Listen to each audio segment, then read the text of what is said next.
In this lecture, we explore why and how protecting marine biodiversity from seas and oceans, hereafter collectively named ocean, is urgently needed, and what are the targets of Sustainable Development Goal 14, life underwater. The ocean covers 71% of the Earth's surface and contains 97% of the planet's water. It is such a crucial component of the Earth's productivity and climate systems that it has been referred to as the planet's life support system.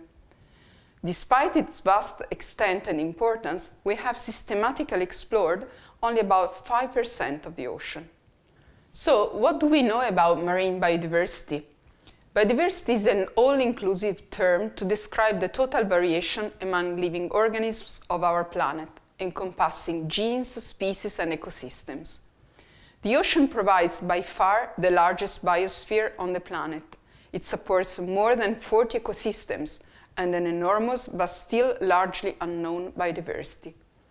So far, we have described about 247,000 species, from phytoplankton to whales. New species are discovered every year, and estimates suggest that at least 70% of marine eukaryotic species are yet to be described.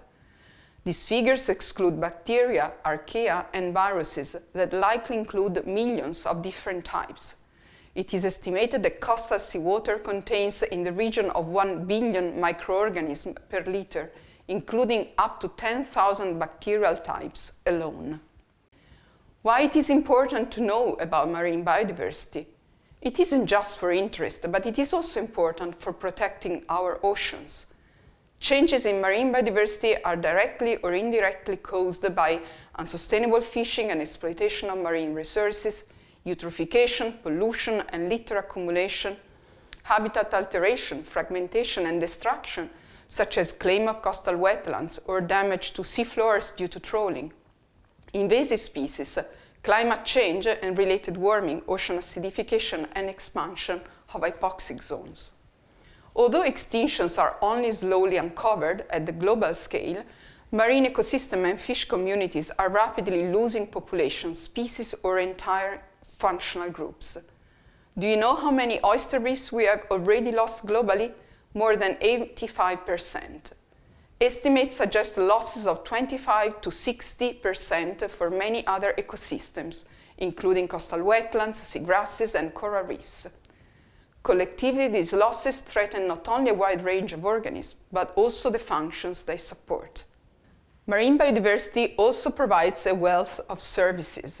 This includes the provisioning of food, energy, medicines, and raw materials, receiving and assimilating wastes and pollutants, acting as buffers to reduce shoreline damage from storms, absorbing over 30% of human carbon emissions, and regulating the climate. Oceans are also beautiful places that generate tourism income and provide sense of place and recreational opportunities. More than 3 billion people depend on marine biodiversity for their livelihoods. The market value of marine resources and industries is estimated at $3 trillion per year, about 5% of global gross domestic product.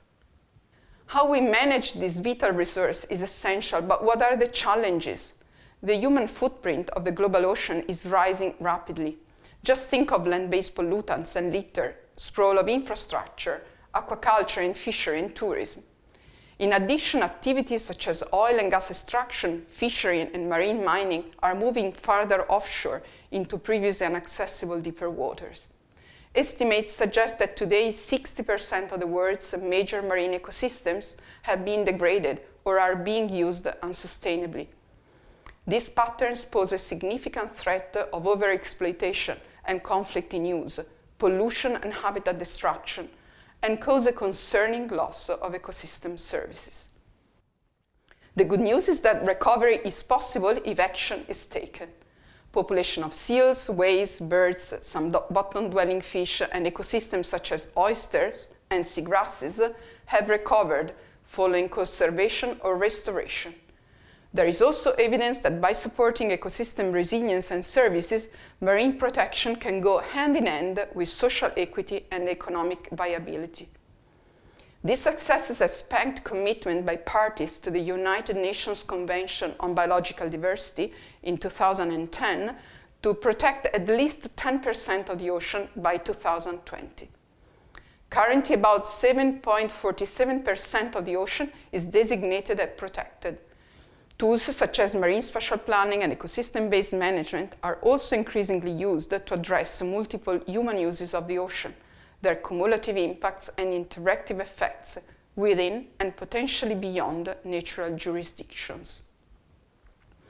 SDG 14 aims at conserving and sustainably using the oceans, seas and marine resources for sustainable development, and has 10 targets related to marine pollution and conservation, sustainable fisheries, marine technology, and global change. These targets reflect other international efforts, such as the previously mentioned CBD commitment to 10% ocean protection. So what is new about SDG 14? The novelty is that for the first time, SDG 14 puts the use and conservation of the ocean and its resources into the wider sustainable development context. SDG 14 has a cross-cutting role in the 2030 agenda and interacts with all other 16 SDGs. Sustained incomes from fishery, aquaculture, and tourism depend on healthy ocean, contributing to food security and improved nutrition, poverty alleviation, and blue growth, which all help reducing inequalities and support industrialization and innovation. Management of chemicals and waste from land-based sources can reduce health problems related to contamination of coastal zones or seafood. Ocean energy increasingly contributes to the global renewable energy supply. Nearly 40% of the world population lives in coastal cities, with a direct link between ocean and urban sustainability. Oceans are major sources of water in the hydrological cycle and essential climate regulators, with benefits that extend well up into land. Knowledge and capacity building, training and awareness, and inclusive decision-making are all essential to achieve SDG 14. Summarizing, in this lesson we have seen how protecting marine biodiversity is urgently needed and can go hand in hand with social equity and economic viability, thereby playing a cross-cutting role within sustainability. So, what can we do to protect our oceans? Here are 10 little suggestions. Mind your carbon footprint and reduce energy consumption. Use fewer plastic products. Make safe and sustainable seafood choices. Help take care of the beach and river floodplains. Don't purchase items that exploit marine life. Be an ocean-friendly pet owner. Support organizations working to protect the ocean. Influence change in your community. Travel the ocean responsibly.